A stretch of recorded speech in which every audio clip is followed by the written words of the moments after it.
ସାଙ୍ଗମାନେ ଇଏ ହେଉଛି ମୋର ପଖାଳ ଭାତ, ଆଳୁ ଦଳା, ସୋୟାବିନ ଆଳୁ ତରକାରୀ, ସାଲାଡ଼, ଇଏ ଖଟା। ଇଏ ହେଉଛି ଆଜିର ଖାଇବା। ଆପଣମାନେ ଯଦି ଖାଇବେ ଜଲ୍ଦି ଜଲ୍ଦି ଆସନ୍ତୁ। ସାଙ୍ଗମାନେ ଆଜି ଯେହେତୁ ଶନିବାର ପୁଣି କିଛି ନୂଆ ଆଇଟମ୍ କରିବା ନା ନାହିଁ, ସେଥିପାଇଁ କି ଇଏ ଖଟା, ଇଏ ସାଲାଡ଼ ହେବ, ଇଏ ପଖାଳ, ଇଏ ଆଳୁ ଦଳା ହେବ, ଇଏ ଛେନା ଆଳୁ ତରକାରୀ। ଇଏ ହେଉଛି ଆଜିର ଖାଇବା। ପ୍ରତିଦେବ ଭାତକୁ ଡାଲମା ଖାଇବେ। ଆପଣମାନେ ଯଦି ଖାଇବେ ଜଲ୍ଦି ଜଲ୍ଦି ଆସନ୍ତୁ ସାଙ୍ଗମାନେ। ଖରାଳ ଖାଇବା ଯେହେତୁ ଆଇଁଷ ହେବନି, ଆଉ ତାପରେ ଅଜା ଶ୍ୱଶୁର ମରିଛନ୍ତି, ପତିଦେବ ମୋର ପାଳିଛୁ, ସେଥିପାଇଁ କି ଏମିତିରେ ତ ଶ୍ରାବଣ ମାସ ଆମେ ଆଇଁଷ ବି ଖାଇବୁନି। ଏଇସବୁ ହେଉଛି ଆମର ଖାଇବା ଆଉ। ହ୍ୟାଲୋ ସାଙ୍ଗମାନେ, ଗୁଡ଼ ଆଫ୍ଟରନୁନ୍। କେମିତି ଅଛ? ଭଲ ଅଛ ନା? ଆଶା କରୁଛି ବହୁତ ଭଲରେ ଥିବ, ଖୁସିରେ ଥିବ। ଆପଣମାନଙ୍କୁ ବି ଲିପି ଦୀପୁ ଲାଇଭ୍ ବ୍ଲଗ୍କୁ ଢେର ସାରା ସ୍ୱାଗତ। ସମସ୍ତଙ୍କୁ ମୁଁ ହୃଦୟର ନମସ୍କାର। ଆଜିର ବ୍ଲଗ୍ଟା ମୁଁ ଅଲରେଡ଼ି ଆରମ୍ଭ କରିସାରିଛି। ଖାଇ ପିଇକି ବିଶ୍ୱାସ କରିବା ସାଙ୍ଗମାନେ ଆସିଲେ ଟିକେ ଗଡ଼ିବାକୁ। ଆଉ କ'ଣ କହିବି ସାଙ୍ଗମାନେ, ଆଜି ସତ କରି ସାଙ୍ଗମାନେ ଆଜି ଖାଇବାଟା ବହୁତ ବଢ଼ିଆ ଲାଗେ। ମାନେ କାହିଁକି ଆଜି ସ୍କୁଲ ଖାଇଲା ଭଳିଆ ଲାଗିଲା। ଏତେ ସୁନ୍ଦର ଲାଗୁଥିଲା। ମାନେ ଛୁଇଁ ସବୁବେଳେ ପ୍ରେସର ଦେହରେ ଡାଇରେକ୍ଟ ସିଝେଇ ଦିଏ ବୋଲି ସେ ପୁରା ଫିଟିଯାଏ। ଆଜି କ'ଣ ହେଇଛି ସାଙ୍ଗମାନେ, ବୁଟ ଡାଲି, ହରଡ଼ ଡାଲି, ମୁଗ, ଆଳୁ, ବିଲାତି, ଲୁଣ, ହଳଦୀ ପକେଇକି ଆଗ ସିଟି ମାରିଦେଲି। ସିଏ ଯେମିତି ସାଙ୍ଗମାନେ ସିଟି ମାରିଦେଲି, ସିଏ ଯେମିତି ଟିକେ ସିଟି ମାରି ଆଇଲା, ମୋର 3ଟା କି 4ଟା ପୁରା ହାଇରେ ଦେଇଦେଲି। ହାଇ ଦେଲା ବେଳକୁ 3ଟା ସିଟି ଯେମିତି ଦେଲା, ତାକୁ ବନ୍ଦ କରିଦେଲି। ତାପରେ ଦେଖିଲି ମାନେ ସେ କେଉଁ ଭାବରେ ସିଝିଛି, ସେଇ ହିସାବରେ 1 ବା 2ଟା ସିଟି ଦେଇଥାନ୍ତି। ହାତ ମାରିଲା ବେଳକୁ ମୋର ସିଟି ହେଇଯାଏ। ସେଥିପାଇଁ ସାଙ୍ଗମାନେ ତାପରେ ସେ ସଜନା ଛୁଇଁକି ରଖିଦେଲି, ପକେଇ ସାଙ୍ଗେ ସାଙ୍ଗେ 1 ସିଟି ଦେଇଦେଲି। ସାଙ୍ଗେ ସାଙ୍ଗେ ବନ୍ଦ କରିଦେଲାଠୁ ବିଶ୍ୱାସ କର ସାଙ୍ଗମାନେ ପୁରା ଏତେ ସୁନ୍ଦର ଲାଗୁଥିଲା, କ'ଣ କହିବି ସାଙ୍ଗମାନେ। ଆପଣମାନେ ମୋ ଚ୍ୟାନେଲକୁ ଯାଉନାହାନ୍ତି, ଭିଡ଼ିଓ ଦେଖୁନାହାନ୍ତି, ଆଉ ଲାଇକ୍ କରୁନାହାନ୍ତି କି ସେୟାର କରୁନାହାନ୍ତି, ଗୋଟେ ସବସ୍କ୍ରାଇବ୍ କରିଦିଅନ୍ତୁ, ଭିଡ଼ିଓକୁ ଫାଷ୍ଟ ଦେଖନ୍ତୁ। ଦେଖିଆ ମେଘ ତ ଉଠେଇଲାଣି, ଯାଉ ମେଘ ରାତିରେ ହେଉଛି ବୋଲି ଟିକେ ବିଶ୍ୱାସ କରିବା ସାଙ୍ଗମାନେ ଶାନ୍ତିରେ ଆମେ ଶୋଇପାରୁଛୁ। ହଉ ସାଙ୍ଗମାନେ ଏମିତି ମୋ ସହିତ ରୁହନ୍ତୁ, କ'ଣ ଅଛି କ'ଣ ନାହିଁ ସେଇଟା ଆପଣମାନଙ୍କ ସହିତ ସେୟାର କରିବି। ଦେଖନ୍ତୁ ଅଇକା କୋହଲା ପାଗ କରିଥିଲା, ସାଙ୍ଗେ ସାଙ୍ଗେ ବର୍ଷା ପଳେଇ ଆଇଲା। ଯେ କେତେ ଜୋର ବର୍ଷା ହେଲା ମୋର ମନେ ଅଛି ସ୍କୁଲ ବେଳେ। ଏଇଟା ତ ଏଇ ସିଜନରେ ହିଁ ବର୍ଷା ବହୁତ ଭଲ ଲାଗୁଛି।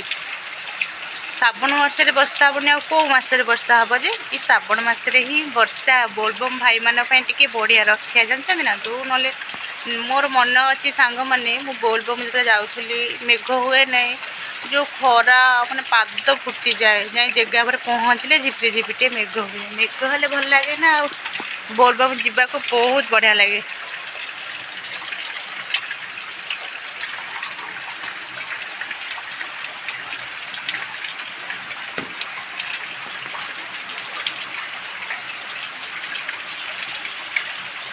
टिप टिप टिप टिप ବର୍ଷା ପଡ଼େ, ପିଲାଦିନ କଥା ସବୁ ମନେ ପଡ଼େ। टिप टिप टिप टिप ବର୍ଷା ପଡ଼େ।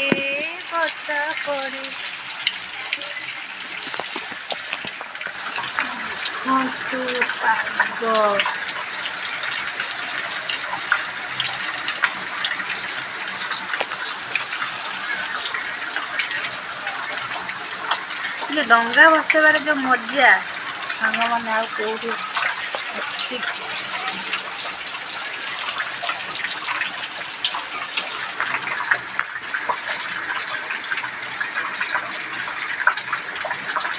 ବର୍ଷା ଏମିତି ହେଲେ ଭଲ ଲାଗିବ, ଥଣ୍ଡା ଲାଗିବ। ତାପରେ କି କମିଯିବ ବର୍ଷା ଆଉ। ବର୍ଷା ମାଇ ଡାର୍ଲିଂ, ବର୍ଷା ମାଇ ଡାର୍ଲିଂ, ଆକାଶର ବର୍ଷା, ଇଏ ବର୍ଷା ମୁଁ ବର୍ଷା ରାଣୀ, ମୁଁ ବର୍ଷା ରାଣୀ, ଯାହାକୁ ମୁଁ ଭଲ ପାଏ ମୋର ତ ଗୀତ ମନେ ନାହିଁ। ହଁ ଗୀତ ମନେ ନାହିଁ। ଆପଣ ଦେଖନ୍ତୁ ବର୍ଷା କେଡ଼େ ଜୋର ହେଲା, ପୁଣି କମିଗଲା। ଏଇ ଦିନେ ତ ବର୍ଷା ଦିନ ଥିବ ଆସିବ, ଓଜାଡ଼ି ଦେଇକି ଯିବ। ସାଙ୍ଗମାନେ ମୋ ଗୀତ ଯଦି ଆପଣଙ୍କୁ ଭଲ ଲାଗେନି, ଗୋଟେ ଲାଇକ୍ କରିଦିଏ, ଭଲ ଭଲ କମେଣ୍ଟ କରିଦିଏ। ଗୀତ ତ ମୋର ମନେ ନାହିଁ, ଯାଇକି ଲେଖିଲେ ବୋଲି ହେବ। ମନେ ଅଛି ଟିକେ ଦେଖିବ, କ୍ୟାମେରା ଅନ୍ କଲା ବେଳକୁ ମୋର ଗୀତ ଜମା ବି ମନେ ପଡ଼ୁନି। से कोड़ी भूल हो जाऊँगी जब कैमेरा बंद हो भल लगी तो बोलिए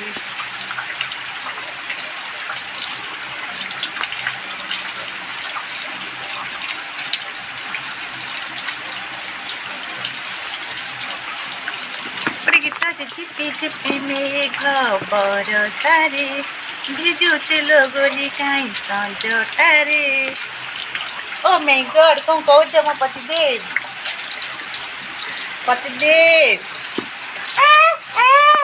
ସାଙ୍ଗମାନେ ଆସିଲି ଟିକେ ସନ୍ଧ୍ୟାବେଳେ ଚା ପିଇବାକୁ ଚା ଏ ଦିନର ଟିକେ ହାଲକା ସେ ଡାଲମା ବଳି ଯାଇଛି ବିଶ୍ୱାସ କରିବେ ସାଙ୍ଗମାନେ ଡାଲମା ଆଜି ଏତେ ସୁନ୍ଦର ଲାଗୁଥିଲା ମୁଁ କ'ଣ କହିବି ତାର କହିବାର କିଛି ଭାଷା ହିଁ ନାହିଁ ବହୁତ ସୁନ୍ଦର ଇଏ ସନ୍ଧ୍ୟାବେଳେ ଚା ବସିଛି ରୁଟି ହେବ ଆଉ କ'ଣ ହେବ ସାଙ୍ଗମାନେ ସାଙ୍ଗମାନେ ରାତି ଖାଇବାରେ ଆମର ହେଉଛି ଦିନର ଡାଲମା ଅଛି ସରି ଦିନର ଡାଲମା ଅଛି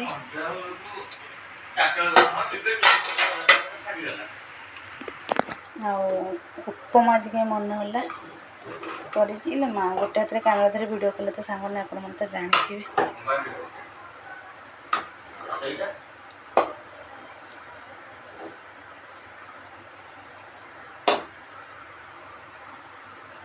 ରାତି ଖାଇବାରେ ଉପମାକୁ ଡାଲମା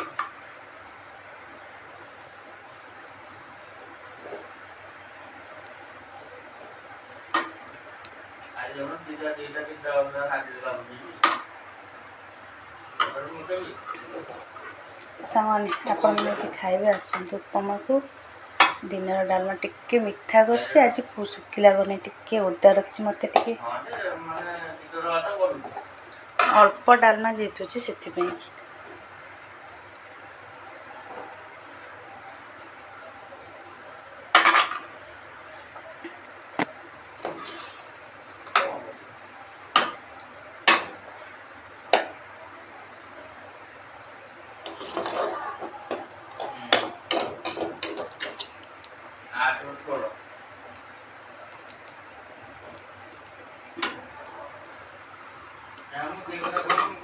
ଉପମା ଡାଲମା